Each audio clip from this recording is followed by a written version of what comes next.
Howdy to the Charlton career mode. We are on episode today. Welcome back to the Charlton career mode, gang, where we are not playing very well on this FIFA career mode right now. We keep losing and getting thrashed by the computer, and we're having to resort to simming games to get the wins. Now today we do have Carlisle in the Cup as our first game, then Burnley following that. We're still trying to sort of finalise our squad ahead of this season. Obviously we have a week and a half-ish left of the transfer window being open. So this episode we will obviously go through our squad, make sure we are covered in all bases, in all the right positions, and also try and get wins against these two teams as well. So let's begin. So EFL Cup action here against Carlisle away. It's an evening kickoff, and we have gone with a much changed squad.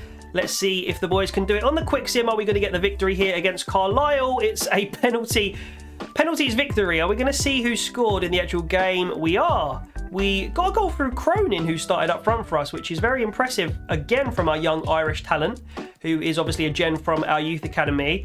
And who missed their penalties? Cronin actually did miss his penalty, as did Jeffcott. However, it looks like Albie Morgan won us that penalty shootout. Ratings-wise, did okay. Cronin did end up with the 7.7, despite obviously missing his pen in the shootout. And then, for some weird reason, it doesn't show us any of the player ratings other than the penalty takers. So anyway, we won just about. So let's move forward with time a little bit more. We got a home game against Burnley there. That's a pretty important one. We get a 0-0 draw. I'll take that. That's not the end of the world. I imagine we're about upper mid-table. Yeah, we're 11th in the championship. I'll take that for the moment. I mean, I should be top of the league with the team I've got. I should be, but we're only 5 points off. So, you know, we'll just put it down to a bad start. Oh, look at this, guys. Shane Burns, obviously a product of our youth academy in this save. He is now getting called up to the Northern Ireland squad. I think he's 72 rated on the right wing for us. So we've got a lot of sort of UK-based Ireland, Scotland, Wales internationals. And also Benzema still getting called up at the age of 35 to France. I guess class is permanent. Doesn't matter how old you are. Well, I mean, if he's like 50, maybe don't call him up. But yeah, at 35, he's still getting called up. So fair play, Karim. This is so tough, guys. So obviously considering that Benzema is 35 years old, I know his rating is going to go 82, 81, 80 in the space of like weeks. We're talking by the end of the season, he could be like a 78 rated. So whilst his transfer value is still really high at like 35 mil, I've tried to bargain for some really top upcoming strikers using Benzema as bait to send him the other way. So, I mean, look at DAKA right here. He's 11 years younger than Benzema, and he's the same rating. Now, we have put 10 mil for Leicester on top of it, so we're basically paying them 10 mil for DAKA plus taking Benzema. Now, Benzema, class, brilliant technique, absolutely immaculate finishing, but is the trade-off for DAKA worth it? For now, I'm going to actually say yes. Controversial. Let me know if you agree with me in the comments. I'm sorry to those who disagree and would have kept Benzema, but if he was 32, I don't think I would have done this, but 35, I think there's only a small window where we can make something like this happen. And I just feel like now is that window. Now, he wants to be a crucial player, DAKA. I think he's, yeah, it says there he's 82 rated, and we're going to try and get him on a 4-year deal here. Dropping down from the Premier League, and potentially also after this, we will have money left over for another player. So let's go for 70 grand and see what DAKA says. Reasonable offer. Okay, he's definitely going to be a highest paid player, but I think potentially worth it. What do you think, guys? Let me know. Meaning we have 17.15 million left. I don't want to use all of that. I'll use about 10 because I want some money left over for potential pre-contract agreements come January. And also, if we want to if we want any of our existing players to get new contracts, we need a little bit of money for that. DAKA goes straight in here at striker. He's got 92 pace, 82 shooting, 80 dribbling, 75 physical. He's a 3-star, but we can work on that. And the Zambian has got some amazing stats there. 94 sprint speed, 92 acceleration, 89 jumping as well for like headed chances. That'll work well with Hickey down the left-hand side. That is such a good signing. And I think it was worth trading Benzema the other way, I'm going to be honest. So, one more signing in us, I think. And I'm looking for a replacement for Kolozishak. Kolozishak's in his 30s now. Obviously, Famwo's 24, quite young, on the come up. Malang Sarr, however, I think could be the ideal replacement for Kolosishak long term. So I feel like for about 10 mil, it's worth putting in a bid to Chelsea's manager Tuchel for Malang Sarr. So let's go straight in for 10 mil flat and see what they say to that. They want 10.5. I will actually go for that. Do you know what? It's not a bad deal for Malang Sarr. And that could be the final piece of the puzzle. So he wants to be an important player. We'll take that. Definitely one of our best centre-backs. Not as good as Bella Kotchap, but still very good. We're going to go for a long deal. He wants a 3-year deal. We'll offer a 4. And then we are going to go for a non-release clause contract. And finally, we'll offer him like a 35k contract and see what he says. Is that enough money for you? He wants 38 plus a bonus. Let's just go for 38. No bonus. He wants 41. I am going to negotiate him down because that's a lot. We're going to go for 39 here, plus the sign-on bonus, and he takes it. Okay, Malang Sarr in the squad. Let's have a look at our squad in all its glory at the end of the transfer window in a moment. And there we go. I just wanted to make sure we had no more business sort of outgoing in particular that we wanted to do. And that, ladies and gents, is the end of the transfer deadline day and the end of the transfer window. So 2023 here, we're going to end this season obviously in 24, by which time I hope we're in the Prem. Now, we've just had a transfer offer for Vibechester come in. We'll ignore that for the time being. Oh, do you know what? I'll wait till the international duty's over and then I'll go through the squad ahead of this season, just so it doesn't block out anyone like it is doing to Jeffcott right there. Oh, right. So it looks like we have to play a game whilst Jeffcott's on international duty. We've got 5 players on international duty and it's still making us play the game. All right, let's play the 2 Welsh clubs. We've got Cardiff and Swansea back to back, or vice versa. We get the win against Swansea. Do we get the win against Cardiff? We do. This team that we've assembled is doing bits on the sim, which is good because it means we can get this season over and done with quite quickly, hopefully. So here we go. I mean, my real headache at the moment is goalkeeper, because the only player that's been consistently good for a sustained period of time is McGilvery. He obviously has the trait come for crosses as well, which I quite like in the gameplay. Bajic and Kelleher don't have any traits, and Kelleher and Bajic between them have been very inconsistent, although they have been good at times and in moments. So this is the team I'm going with. I'm giving Kelleher the nod after Bajic's poor performance against Preston as our sort of starting keeper.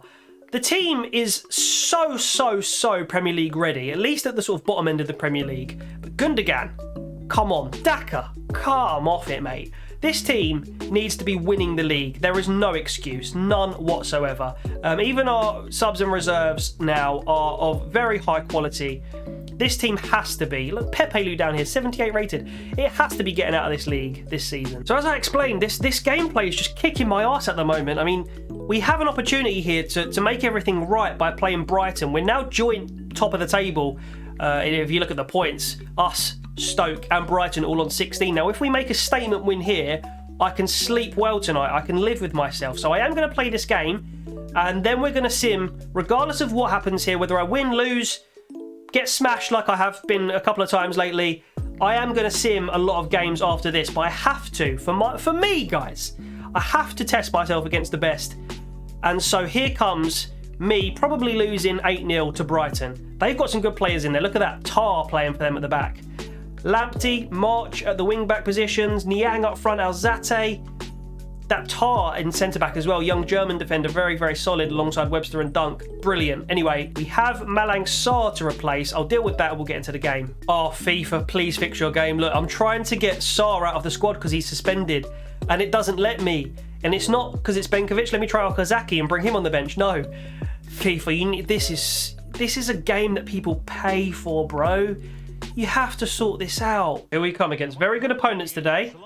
Brighton and Hove Albion. Here's Zaidu working with DAKA. That's got to be a red card, ref. Send him off. It's a yellow. We had the ball, so why didn't he play an advantage and let it go? Jonathan Tar picking up a yellow nice and early on here. We've got Gundogan. Shall we try and shoot here? Never mind. I think I've mucked that up, to be honest. Oh! Oh, we hit the bar! We've scored the tap-in! I had no idea what I was doing from that free kick. Gundogan, though, hits the crossbar. And who's that on the follow-up? It's one of our new signings because I don't recognise him. It's Hickey, the left-back, who gets his debut goal for Charlton. Look at this free kick from Gundogan. Bang, off the bar, off the chest of Hickey, and he just gets a touch before the keeper recovers to knock it in. Look at that. Keeper just couldn't get there in time, and Hickey off the mark for Charlton. What a start for us. All right, here we go, coming forward. You might notice that we've changed some of our squad numbers. Do not be alarmed. I will go through it in more detail at some point. But for now, I'm happy to just keep on winning in this game. Oh, that almost went straight through there to Jeffcott, but not quite. Here we go. Jeffcott on the ball. And that's going to be a corner to us, isn't it? It's a throw. Here's Elanga. Ooh, no one very near. A couple of players bust in to get near. Here's Britton. Good pass. Gundogan shoots somehow straight into the path of a Brighton player. Here's Zaidu. Jeffcott. Look at the space here for Elanga down the right. Tries the fake shot. Britton inside. Zaidu. Here's Gundogan. Out to Charlie Kirk. Let's just keep the ball. No need to rush. No need to rush at all. I'm going to keep possession because they are just in a low block and they are not putting us under any pressure when we move it back out. That's absolutely fine by me. We can waste time passing the ball about. I'll take it against Brighton. Can't see it for Brighton. Solly march down the left. Can we defend this well? Stop the cross. Oh, they've rolled it. They've tried on the edge of the box. Who's there? What a save from Kelleher. All right, Koiven. That is a good save. Very good save. We lost the ball. We were controlling the game, nice and calm on the ball. All of a sudden, one stray ball. Corner comes in from Fernandez. And Kelleher, another easy save for him. He's been solid though. Can't complain about Kelleher. It says he's 6'2", but he actually looks a bit smaller. He doesn't feel like he has much presence in goal. But we are keeping the ball well here. Taking this thing out of the game. Brighton aren't doing much to get it back, so we're just sort of taking it nice and slow. And we're going to grind out the 1-0 win if we have to. Hickey sends Charlie Kirk up the line. Let's double tap it. Oh, DAKA was there. Got across the defender. And that is half-time. 1-0 to Charlton. And there's not much to report beyond the goal. I mean, we're taking it, as I said, very nice and calm. Passing the ball around, not letting Brighton get a touch. And it's frustrating them. They're not pressing as much as they should be. But we're going to grind out the win if we can help it. A lot of 1-0s and 1-1s all around. And it looks like we are heading for 3 points here. Let's hope we can keep this up. Chance here for Brighton. They're going to keep the ball from the throw. We get the tackle in. But it's a Brighton throw once again. Now, are they going to mount an attack here? 53 minutes played. And that's straight through the middle. They're cutting us open with simple passes. Trying one out. Britton's been beaten to it by Solly March. And that's brilliant. Stood his ground. Callum Britton. He's such a solid right back. I've really enjoyed playing with him. He's got to be my player of the career so far.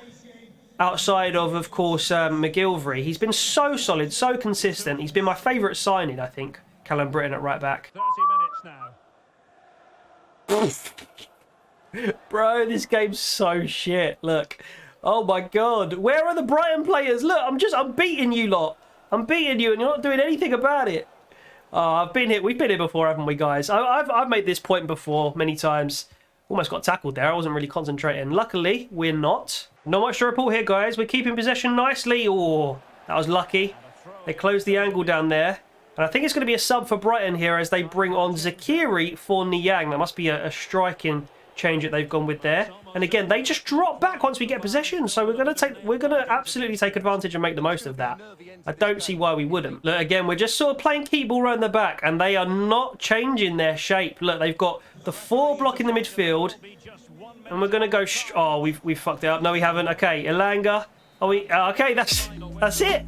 That's it, guys. We get the 1-0 win, and I've still got it. We scored the goal. The free kick from Gundogan was immaculate. The follow-up from Hickey, very good, very intelligent, and we got the goal nice and early on. From there, we invited Brighton to come and press and get the ball off us. They didn't want to. We take the 1-0 win. So, we may now take our rightful position at the top of the championship. Let's see. Quick look at the performances then. Again, solid 7s from pretty much everyone, with the exception of Elanga and I believe Charlie Kirk on the wings, who got 6.9s. But still, solid performance. Aaron Hickey with the man of the match with his goal. And Kelleher finally had a solid performance by not really doing too much, made a couple of good saves. So are we top of the championship then? We are now 2 points clear of Sheffield United, Coventry, Burnley, and now Brighton, who fall down to 5th after we beat them at the Valley. And we are finally top of the championship, and we do bounce back quite well from a very poor start to the season with that loss to Preston. Preston, by the way, mid-table, 11th. They're nothing special. They're a good, solid championship outfit, and that's as far as I'll go when I'm describing them at this point. So, yeah, disappointed to lose to them, but we've bounced back, like I say, really, really well. And that's why, guys. That is why. Look at that team. Bloody hell. I think the cup games we'll look at with a little bit more detail, because I feel like we can go on a cup run here. Of course, we are playing Crew, who are probably down in League 1 or League 2. So we will definitely make some changes and then sim this one. That's how we're going to line up for this game against Crew, guys. We will go for the quick sim. We've got plenty of quality in there. Maggi up front, Jaisimi and Burns on the wing. Got a good solid spine with Pepe Lu, Fanwo, Benkovic, Bajic getting another start. Let's see if we can beat Crew Alexandra here in the cup. We get a 1-0 win, and it's another narrow victory in the cup, but still a win. And we progress thanks to a goal from Maggi. Love to see it. 8 shots created. Let's have a look at our ratings. Oh, we just outshone them. We should have scored more goals, it seems there. Look, 8.6 for Maggi. Loads of good ratings for all our players there. Like to see that. Very much so. So, we're top of the league here. Now, as I said, I want to rattle through a lot of these games, so we might as well sim the next 3, I think, and see how we do on the sim. We've got Peterborough, Sheffield Wednesday, and Middlesbrough there. A draw against Peterborough, a win against Sheffield Wednesday, and then how are we going to do against Borough? We're going to have to go back and see. And we did get a 4-2 away victory. Love it. Oh, and we get the manager award for the manager of the month. So I'll take it. I mean, I feel like all my accolades that are coming this season aren't really that deserved because of the sheer amount of quality we have in the squad. Like, Gundogan should not be in the championship. But, you know, you still have to perform, and we're doing so. We're top of the league, so we'll take it, sure. So Harry Gort is going to go on loan to Heerenveen in the Dutch league, and that will take effect, obviously, when the January transfer window opens. That's one of our young CAMs. We don't really have a CAM formation at the moment, so whilst we've got the youngsters in the squad, we're going to let them go out on loan because they're not really going to get much game time with us. So I think what we'll do is sim through one more month, and then we will end off the episode, guys. It's been a very successful episode. We've managed to get ourselves to the top of the championship right now, and of course now we do have some games to deal with. So yeah, let's just see how we do. We'll obviously stop before this cup game, take a little bit more close attention to that. We beat Blackburn, Sunderland, a good rival of ours. We beat them 3-0, and now Bristol City. Can we perform the triple? We get a draw. 7 points out of 9, not bad. But we do seem to be getting very generous draws in the cup. Now, we are getting narrow wins all the while. So will this be a narrow win? Will we not get the win here against Bristol Rovers in the EFL Cup? There's the squad, guys, just so you can take that in for a quick moment. And we are going to quick sim it, hopefully, and progress in the Carabao Cup. We get the 2-1 win, and it took Jeffcott coming off the bench for Maggi to come and get the winner for us. And Jaisimi was the man who scored the initial goal. Jaisimi looked like he got the man of the match performance by a mile there, 8.9 for him. Really poor from Bristol Rovers, even though it was only a narrow loss on the scoreline. But we progress, and that's all that counts. So one more game to end things off. Then it's Barnsley away. Tough game. We lose it 1-0. So we do end off with a loss today. Are we top of the league anymore? No. Brighton reclaim the top spot. Still a very tight top 4 there in the championship. Coventry having an amazing season. Burnley still not far behind us. Even Stoke and Nottingham Forest there could catch us up. Just out of interest, who's at the bottom of the table at the moment? We seem to have Huddersfield, Sunderland, Peterborough, and then Derby, Plymouth, Middlesbrough. The other teams may be in trouble. Plymouth, though, currently surviving. Not a team you would necessarily put your house on to be promoted to the Championship. So they're doing well, overperforming, I would say. And I mean, this squad, as I've said many, many times, has to be getting automatic promotion, realistically, doesn't it? So that's what we're setting out for, guys. We're going to continue sort of rattling through the games until we get to the Millwall game. And then after that, we're going to continue rattling through so the season's over nice and quickly. And we're hopefully up in the Premier League. Guys, thank you so much for watching. I hope you are enjoying this series. I'm definitely enjoying recording it once again. And yeah, 2 episodes a week every single week. Make sure you subscribe to the 4 channels of Red Vibe as well. There is plenty of other content on my other channels. They will pop up at the end of the video. All you need to do is click subscribe. So guys, take care. I love ya. See you later, gang.